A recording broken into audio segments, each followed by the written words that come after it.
জানো তো আমার মায়ের চুনো মাছের পাতুরি খেতে খুব বেশি ভালো লাগে। আজকে মা হঠাৎ আবদার করে বসলেন চুনো মাছের পাতুরি খাবেন, তাই মায়ের আবদার মিটাতে আজকে আমি মায়ের জন্য চুনো মাছের পাতুরি রান্না করছি। এই চুনো মাছের পাতুরি আজকে আমি সর্ষে ছাড়া রান্না করব।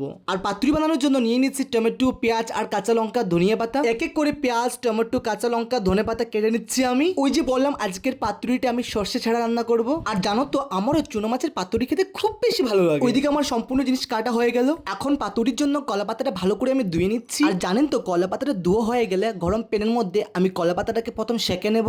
জানেন তো কলা পাতাটা গরম প্যানের মধ্যে শেখার কারণ হলো কলা পাতা থেকে কাঁচা গন্ধটা চলে যাবে।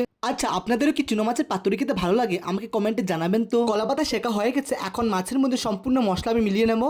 দিয়ে দিচ্ছি টমেটো, পেঁয়াজ, কাঁচা লঙ্কা আর ধনে পাতা। আর জানেন তো পাতুরিতে সবসময় সর্ষে তেলটা ব্যবহার করতে হয়। এইদিকে দিয়ে দিচ্ছি আমি গুঁড়ো মশলা, হলুদের গুঁড়ো, লঙ্কার গুঁড়ো, ধনিয়ার গুঁড়ো, জিরের গুঁড়ো আর স্বাদ মতো লবণ। ভালো করে চুনো মাছের সঙ্গে সব মশলাগুলো মিক্সড করে কলা পাতা দিয়ে ভালো করে মুড়ে নেবো আমি। আর জানেন তো এই চুনো মাছের পাতুরি রান্নাটা সম্পূর্ণ আমি আমার মায়ের কাছ থেকে শিখেছি। এই চুনো মাছটাকে ভালো করে কলা পাতাতে মুড়ে সুতো দিয়ে ভেজে দেবো আমি।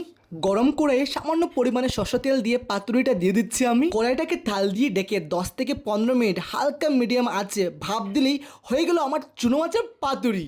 এই পাতুরিটা সিদ্ধ হতে আমার 10 থেকে 15 মিনিট লেগেছে। দেখুন হয়ে গেছে আমার চুনো মাছের পাতুরি। এখন নামিয়ে দেবো কড়াই থেকে আমি। কি সুন্দর হয়েছে দেখুন। আর এই চুনো মাছের পাতুরিটা কিন্তু খেতে খুব বেশি সুস্বাদু।